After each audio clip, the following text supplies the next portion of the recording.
Welcome to Fran's Friends. The last couple of weeks I've been playing around with doing embroidered borders. As I mentioned before, I showed you how to do beaded borders with pearls and beads, and now I thought I'd just try using floss, like an embroidery floss, or even some metallic thread borders. So again, I've used my pillowcase that I've cut into 6-inch pieces, divided it in half, and then sewed lines down for a guidance for using this for stitching. And it seems to be really working out well. I did try this square wooden board that my husband had made me to hold the fabrics, and all I've done is taken my piece of fabric and just put it on, just clipping it onto the wood just with dollar store clamps. And that seems to be working out really well.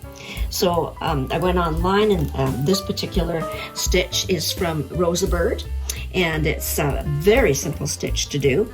I've used the metallic thread with a larger opening on the eye of the needle, and then every once in a while you have to untwist the thread just by letting the needle hang and dangle to straighten the thread out, because it does get twisted. So what I've done is taken my stitch, and I've counted 4 of the stitches on my fabric, and then I've inserted my needle into the 4th stitch. I brought it up to the 4th stitch on this side, and then I've just brought it through. I'm taking my floss, and I'm taking it around the needle like so, and then just pulling it too. And just gently pulling your thread all the way to the end.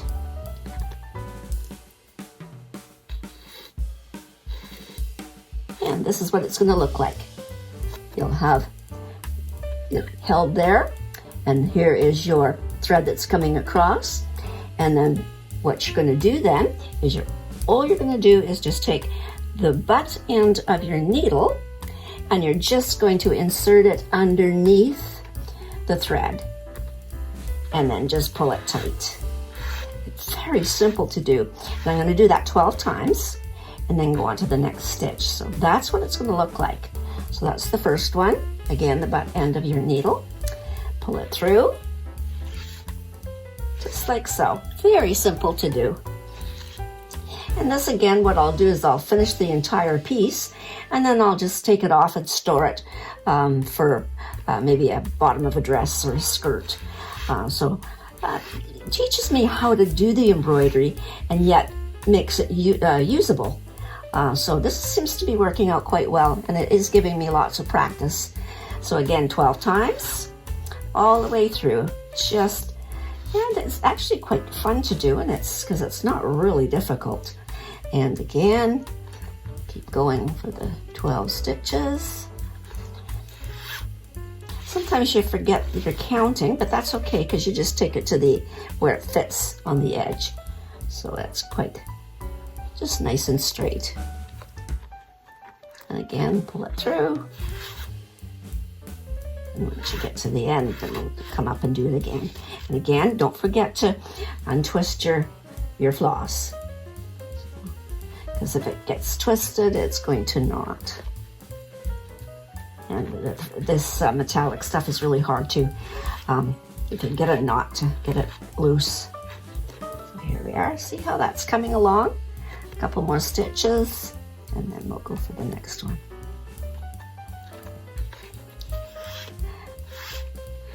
And all I've been doing is just going online and looking for ones that look fairly simple, and then just different colors, different flosses, embroidery floss, threads, that kind of thing.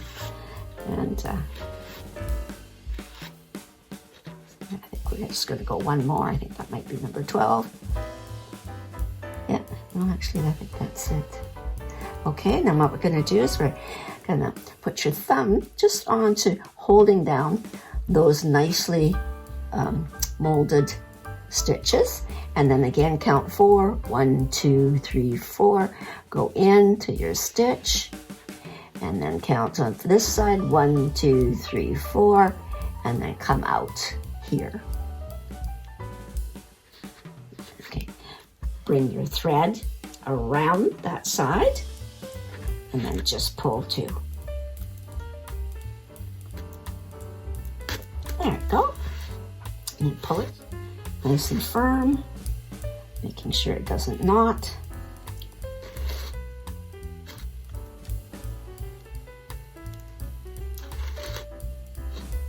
Just like that. And there's your next stitch. Again, just pull it just to make sure that it's nice and firm, but not too tight. And then again, you go from with the butt of your needle, just in underneath with a stitch. Here's number 1. And making sure that it's underneath. Pull taut. Again, there's your first one. 1, okay, again, holding it. Just your butt end of your needle, just in underneath, and then again up. And it's a little awkward doing it because I've got it standing, but when you've got it sitting on the table, it's so much easier to do. There's 2, this is number 3, and then all the way up to 12, and then you do your next stitch. So there you go. Simple, and see how this is starting to tangle? So I need to really get that untangled and pull it taut, and then I'm just going to let it hang down and let it untwist. You have to do that more frequently with your shiny cording. It does tend to tangle so much easier than normal floss. So basically that's it. This is what your stitch looks like when it's completed. And I'll finish that whole thing off, and then I'll take it apart and then just put it away for another day. So there you go. I'll find another pattern that I can use with another floss, and then I'll just keep going. And if I run out of my pillowcase borders, I'll just make some more. So thanks for watching.